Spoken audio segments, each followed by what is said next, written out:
Because all of our cylinder blocks and a lot of the fittings and attachments are alloy, if you get someone that's not familiar with how tight a bolt should be, very easy to strip threads out and damage things. So all of our workshop manuals have a torque chart in them that gives you a torque range. So what happens if the guys are doing a job like this one, they'll print out the relevant sections of the workshop manual. And then they'll keep it on their bench, and if it gets covered in oil or whatever else, it doesn't matter. Throw it in rubbish and print another one. But you can see in here the torque ranges. First year apprentice will be given a job like assembling those motorcycles under supervision. But you can't supervise them the whole time. So you show them the torques, you show them how to use the torque wrench and all that sort of stuff. And just keep an eye on them to make sure they're doing it properly. You've got safety instructions on the bike, you've got drive chain adjustment. In here you've got tyre sizes and tyre pressures. They're the basic things that you point out to the apprentices first. You wouldn't start a first year apprentice straight on rebuilding an engine, you'd get them on building motorcycles, adjusting chains. So there's a lot of numeracy involved there. But they've also got access to company and external email through their computers, so they communicate with the outside world as such. Also on something like that blue motorcycle with the engine out of it, that's a customer's unit that the dealer couldn't repair.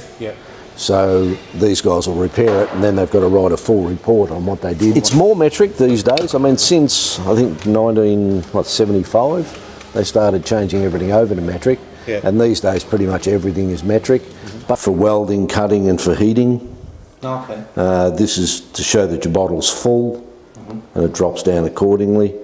So if you have your oxygen set up here on the heat section, the pressure behind it is going to be way too much for the welding section.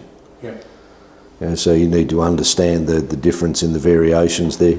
This is the technical information DVD that we supply to all of our dealers, and the guys here all have access to it.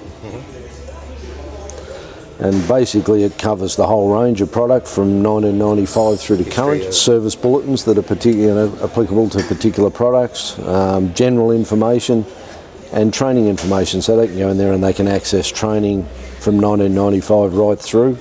So if they haven't worked on something for a while, they can go back and refresh their memory before they do it. So they can look at the service manual, the setup manual, or just a maintenance chart. But if you go to the service manual, and it works just like a normal manual, and you'll see here, you've got troubleshooting. So they can go in there and say, okay, the engine doesn't start. So this will say, well, what you need to do, okay, so you inspect the spark plugs, do a spark test, do a fuel pump inspection, fuel injection system, and for each of those they need to go to a different section and be able to follow the troubleshooting. We were talking before about basics, what apprentices need to know. In the general information you've got maintenance schedules, flat rate times manuals. Where if you're doing a job, you go into the flat rate time manual or the parts list and it will tell you how much time the factory suggests you need to do that particular job.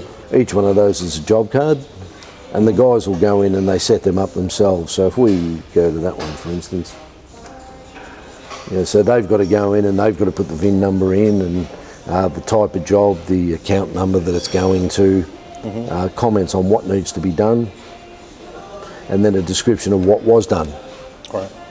Okay, and then they've got to put in parts if there's any parts to do with the job. They'll go in and they've got to find the part numbers in the electronic parts catalogue, then key them in here. Then once that's done, the workshop supervisor releases the parts order. Because these guys, some of them have never worked on this particular model before. Steve, the senior workshop tech, has gone through and pulled all the applicable torque settings out of the workshop manual and printed up information sheets for the guys to refer to. If they get asked to do something or they're in the middle of a job and they put it aside for, they might have to order parts for it or something. So they'll write the details up on here and they'll put it in the shelf, so when they come back to it they can go, oh yeah, that's what I was doing with that one. Or if something happens and they don't come in, somebody else can look at it. And VIN numbers are a perfect example, because if these guys transcribe a VIN number wrong and give it to me and I register the motorcycle, the customer is effectively riding an unregistered motorcycle because the numbers don't match. But gear ratios are a big thing. These guys need to be able to work out, you know, what impact it would have changing a front sprocket or a rear sprocket, what sort of change that'll make in the ratio, the drive ratio, and what effect it'll have on the bike, whether it'll give it a higher top speed but poorer performance or vice versa. So they need to understand that.